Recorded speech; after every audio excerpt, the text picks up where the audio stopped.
안녕하세요. 엄브렐라 리서치의 데니입니다. 데니의 주말 인사이트 시작하도록 하겠습니다. 일단 시장 키워드 말씀드리면 2차전지 좋은 거야 다 아시는 내용들이니까, 그러니까 왜 테슬라가 지금 어떤 전략을 쓰고 있는지 이런 거에 대해서 고민을 좀 해봤고요. 일단 시장 키워드는 이머징 자금이 소폭 순 유출이 되고 있다. 이제 요거 같은 경우에는 일단 지수의 눌림목이 좀 나올 수 있다. 그러니까 지수의 강한 반등보다는 개별 종목의 모멘텀으로 움직일 가능성이 높다라는 걸 보시면 될 것 같아요. 그래서 지금 이머징 플로우가 왜 그러냐면 중국하고 인도가 지난주까지는 플러스였거든요. 플러스였는데 마이너스로 전환했습니다. 그 다음에 한국도 지금 보면 매도세가 조금씩 나오고 있죠. 그래서 아무래도 삼성전자나 현대차나 이런 시총 상위주들이 조금은 개별 모멘텀으로 오르는 게 아니라면 조금씩 상승이 제한될 가능성이 좀 높다라고 생각이 듭니다. 전반적인 시장 분위기는 항상 이거를 파악하고 있다고 보시면 될 것 같고요. 추가적으로 달러 약세가 반전이 되지 않으면 이머징 펀드 플로우는 계속 들어오기는 좀 쉽지 않아 보여요. 왜냐하면 보통 포트폴리오 매니저들이 2023년 시작했다라고 하면 작년 대비 많이 언더웨이 돼 있는 거, 성과가 안 좋은 거 이런 것들을 기계적으로 좀 사는 경향이 있거든요. 작년에는 중국, 한국이 제일 안 좋았기 때문에 어느 정도 이렇게 채우는 수급들이 1월에서 2월이면 어느 정도 일정 부분 마무리됐다라고 볼 수 있습니다. 그렇기 때문에 지금부터는 실질적인 EPS 개선이 나와야 이제 돌아오겠죠. 한국의 EPS 개선이 가장 큰 거는 결국 반도체이기 때문에 반도체가 이익의 3분의 1을 하고 있죠. 1분기 실적까지 좋지가 않기 때문에 주가는 이제 선 반영해서 움직일 수는 있겠지만 그때까지는 이런 성장주들 아니면 탑다운으로 괜찮아 보이는 종목들이 워킹할 가능성이 높다라고 생각이 들어지네요. 그래서 여기다가 단기 실적보다는 탑다운 이벤트가 좀 더 중요하다라고 써놨습니다. 그래서 요즘 제가 탐방을 갔다 와서 자료를 보내드리는 게 그렇게 큰 의미까지는 없는 것 같아요. 왜냐하면 대부분 이제 바텀업을 하는 회사들을 이제 정말 회사 자체가 좋아지는 것들이나 아니면 회사의 변화나 이런 것들을 하기 때문에 지금 시장은 2차전지 배터리 RC 때문에 오른 거냐 이런 얘기가 많는데, 항상 오르고 나서 이제 사후에 이렇게 얘기한 사람들이 각광받고 또 주가가 빠지면 또 그거에 대한 또 사람들이 대중적으로 블레임하는 이런 거야 워낙 시장에서 많이 봤기 때문에 그렇게 큰 의미가 있다라고 보이지는 않습니다. 그래서 이런 부분은 이제 자기가 수익을 내냐 안 되냐, 자기의 생각과 맞냐 안 맞냐 이게 중요한 거지. 주가가 올랐으니까 무조건 저 사람이 맞다 이런 거는 확실히 잘 모르겠어요. 그래서 일단은 퀀트 RSI 모델 상으로도 코스피는 중립, 코스닥은 상승 반전에 성공을 했어요. 뒤에 좀 자세히 보여드릴게요. 지난주도 되게 애매하다, 쇼스로는 되게 애매하다. 왜냐하면 지수는 별로 안 빠졌는데 RSI만 내려왔어요. 참 신기하죠. 일단 테슬라가 왜 2차전지 업스트림 기업과 직접 거래를 하고 싶어 하는가에 대한 고민을 좀 넣어봤습니다. 그래서 종목보다는 3월 초에 테슬라가 인베스터 데이에서 이제 케이세론이 생각보다 없었어요. 그래서 한 전전날 정도에 이제 주가가 좀 빠진 적이 있었는데 외국인이 주포해서 그런가 일단 차익 실현은 아주 강하진 않았습니다. 외국인이 생각보다. 그래서 이제 차량 제조 비용을 줄이겠다라고 머스크가 언급한 게 좀 눈에 띄었어요. 그래서 연간 생산 능력을 200만 대에서 이제 30년 2천만 대까지 늘리겠다고 하니까 어쩔 수 없이 성장 Q를 좋아하는 업종은 지금 시크리컬 가격 스프레드 좋아져요 이런 거 얘기해봤자 별로 관심이 없죠. 사람들이 큰 성장이 나오는 사람이기 때문에 이쪽으로 개인들의 매수세가 좀 몰렸던 것 같아요. 그래서 여기서 좀 의미 있었던 거는 테슬라에서 저가형 전기차 모델을 출시하겠다, 현 모델 대비 50% 원가 절감하겠다. 하지만 중요한 건 여기서 가격, 그러니까 저희가 평균적으로 파는 ASP를 50%짜리 싼 전기차를 내놓는다는 얘기는 안 했습니다. 그러니까 결국엔 원가 절감 위주로 하겠다라는 얘기인 거죠. 그러니까 이제 첨보 같은 경우에도 LFP 쪽으로 이제 나가는 소재를 하고 있는데, 이제 갑자기 이 얘기가 나오자마자 이제 부각된 건 당연한 얘기입니다. 그래서 NCM보다 가격 경쟁이 높기 때문에 이런 쪽 중국 쪽을 더 많이 쓰지 않을까라고 하지만 어찌됐든 원밴더로 갈 수는 없다. 원밴더로 가져왔기 때문에 결국 멀티밴드로 가는 거거든요. 뭐 스마트폰도 마찬가지잖아요. 스마트폰도 초기에 출시되고 어떤 한 업체가 뭐 분기에 진짜 몇백억씩 벌 정도로 굉장히 잘 되다가 1Q 지나고 이제 2Q 때부터는 이제 듀얼 밴드로 가고 이제 더 물량이 3배가 커지면 3풀 밴드로 가고 이런 식으로 가서 뭐 밴더들끼리 경쟁을 시키는 게 당연히 그 세트 업체 입장에서는 뭐 당연하다고 보시면 될 것 같습니다. 그 다음에 수요 둔화에 맞서서 이제 테슬라도 비용 감소를 하겠다라는 어떤 당연한 전략이죠. 그래서 고가의 SiC 전력 반도체를 축소한다 라고 하고 있는데 뭐 다른 거는 뭐 간이라고 갈륨 나이트라이드라는 건데 요거를 또 삼성전자가 지금 때마침 준비를 하고 있어요. 요거 관련돼서는 제가 기사를 그 프리미엄 채널에 좀 올려드리도록 하겠습니다. 그래서 이미 브랜드와 로열티를 갖춘 굉장히 부럽죠. 테슬라 같은 경우에는 기업이 생산 비용 절감을 먼저 하겠다라는 거예요. 소비자 수요가 조금 둔화되더라도 우리는 수요에 자신 있으니까 생산 비용 절감해서 이제 이익을 많이 낼 거야라고 대놓고 얘기하고 있습니다만 테슬라를 다른 업체들이 따라잡기에는 좀 쉽지는 않다. 전 공정 자동화를 했기 때문에 다른 어떤 그 업체들은 뭐 노조도 있고 그렇죠. 그러면 이제 공장 자동화나 이런 거에 대해서 노조의 걸림돌이 있기 때문에 쉽사리 따라가는 게 뭐 쉽지는 않습니다. 이제 그러니까 전략을 다 오픈한 거죠. 전략을 오픈하는 거는 너네 한번 따라와봐. 어차피 너네가 못 따라할 거야 라는 자신감에 기인한다고 보고 있습니다. 그 다음에 여기서 좀 중요한 코멘트를 했었는데 셀 모듈 배터리 팩으로 이어지는 핵심 공정의 개선점을 찾겠다고 하는 거예요. 그러면 테슬라가 지금 뭐 물론 기가팩토리를 하고 있지만 과연 2차전지 소재에 들어가는 예를 들어서 소규모 부품 캡 어세이 이런 것들까지 얘네들이 직접 생산하진 않거든요. 그러면은 뭐 이런 것도 핵심 공정을 개선하겠다는 거는 결국에는 부품에 대한 로직이나 이런 노하우도 우리가 다 받겠다. 물량이 커지기 때문에 그걸 이용해서 우리가 공정을 개선시키고 너네는 우리 외주업체처럼 이렇게 하라고 하면은 이렇게 만들어줘. 우리가 공장 캐파 다 증설하진 않고 이익은 좀 나눠줄게. 이런 전략인 거죠.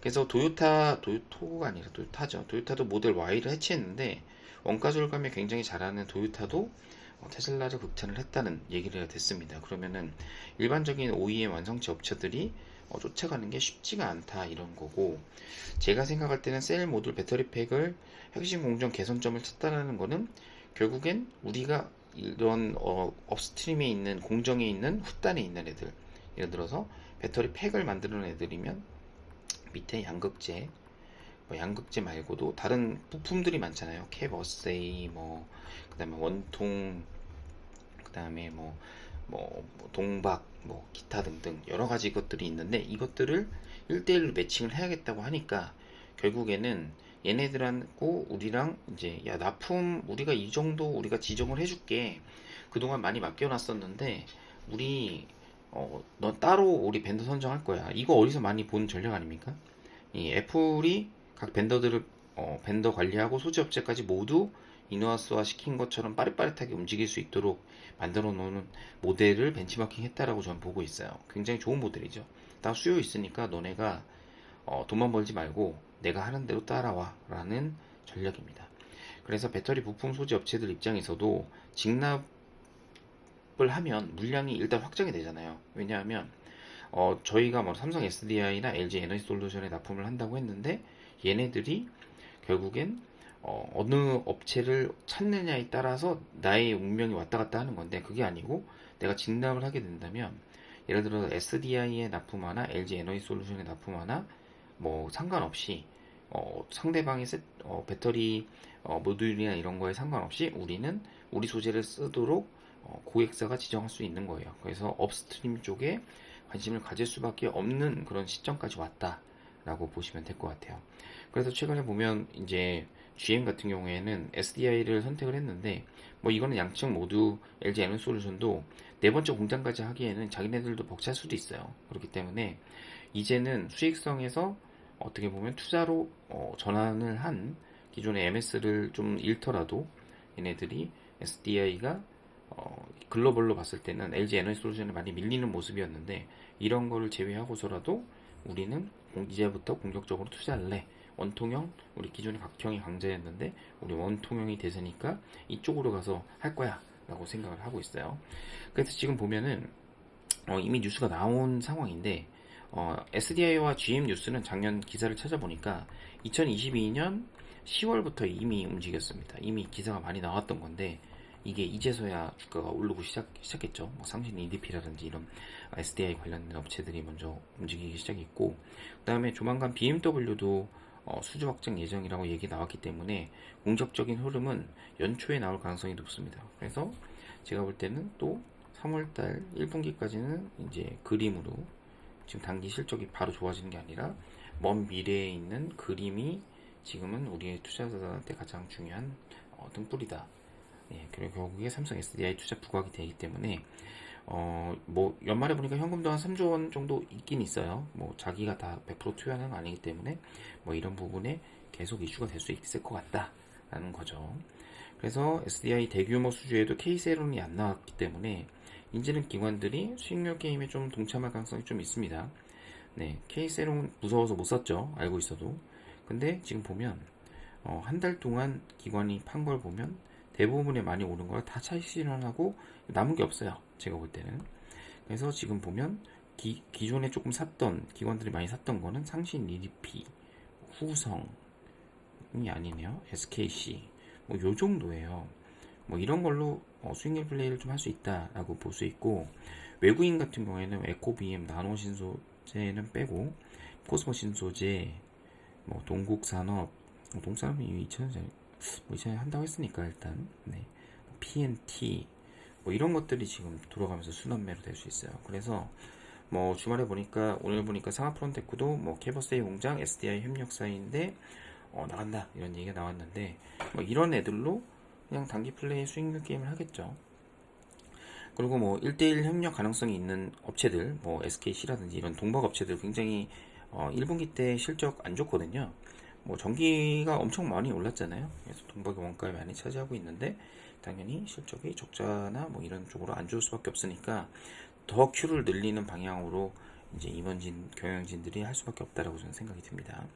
그래서 지난주부터 이제 뭐 롤트롤 장비하는 PNT부터 상승을 시작했고 다른 2차전지 장비 업체들로 순환매는 계속 왔다 갔다 할 거라고 좀 보고 있어요. A 프로를 안 써놨네요. A 프로 저도 정말 뭐 주식이 잘 되진 않지만 그래도 반응이 좀 있는 업체들. 그래서 뭐 개별 종목 아이디어는 이제 두산 같은 경우에는 이제 로보틱스 상장 준비하고 있는데 한 3조 밸류로 준비하고 있다 뭐 이런 것들이 있고, 이제 중기적으로 좋아 보이는 종목들은 여기다 이렇게 써놨습니다. 크게 바뀐 건 없어요. 뭐 지난주에 TC 스틸이 많이 올랐지만 뭐 어찌됐든 얘네들도 뭐 이제 에너지 솔루션에도 나가고 SDI도 하기 때문에 같이 올랐다라고 보시면 될 것 같고, 일단 컨트롤 시장 읽기 보면은 하나하나 말씀을 드릴 건데 좀 짧게 말씀드릴게요. 결론만 말씀드릴게요. 한국 대비 미국 성과가 보면 나스닥이 굉장히 부진해요. 코스닥 대비해서. 지금 보면은 이렇게 됐기 때문에 미국이 이렇게 오른다고 해도 한국이 또 이게 미국이 2% 올랐다고 해도 한국 코스닥이 2% 오르기에는 좀 어려운 그런 환경이라는 거. 그래서 미국 많이 올랐다고 한국도 흥분할 필요는 없다라고 보시면 될 것 같고, 그 다음에 연초 대비 수익률로 보면은 이제 엔비디아의 힘으로 필라델피아 반도체가 올라왔고 코스닥이 1개월 수익률로 최상위권을 지금 유지를 하고 있다. 네, 이렇게 코스닥이 왜 나는 안 그러냐? 네, 2차 전지가 없어서 그렇습니다. 2차 전지 포모죠. 네.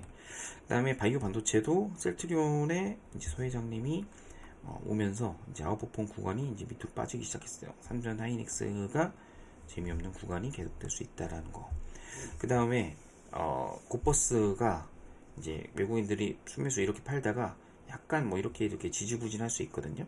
곱버스도 세게 사다가 지금 차익 실현이 나오면서 지수가 다시 반등이 나올 수 있는 그런 구간으로 나와 있고, 큰 급락까지는 뭐 아니겠지만 뭐 이거는 가봐야지 않는 거죠. 지수 예측은 아무 의미 없다라는 거. 그다음 외국인 같은 경우도 뭐 단순적인 하방 공격은 아니다.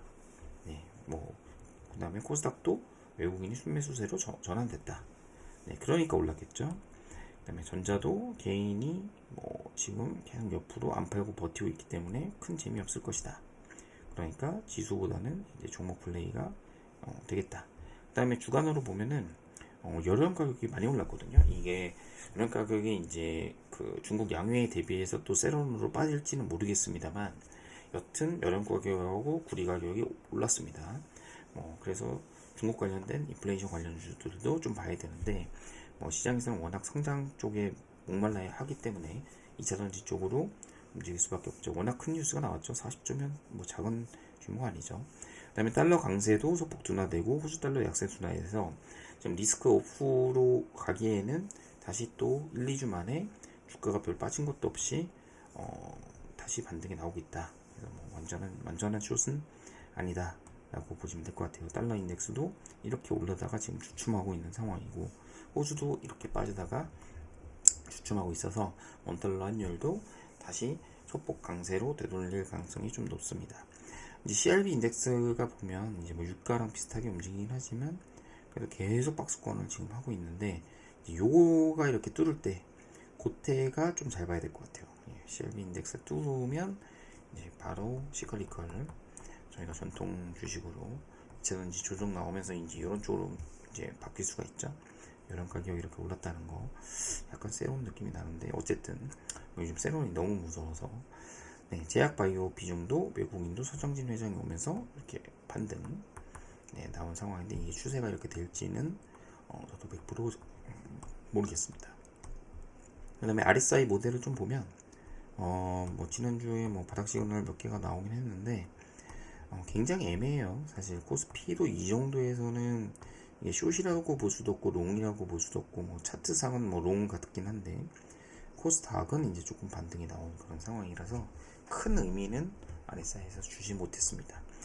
그래서 이상 엄브렐라 리서치 데니였습니다. 감사합니다.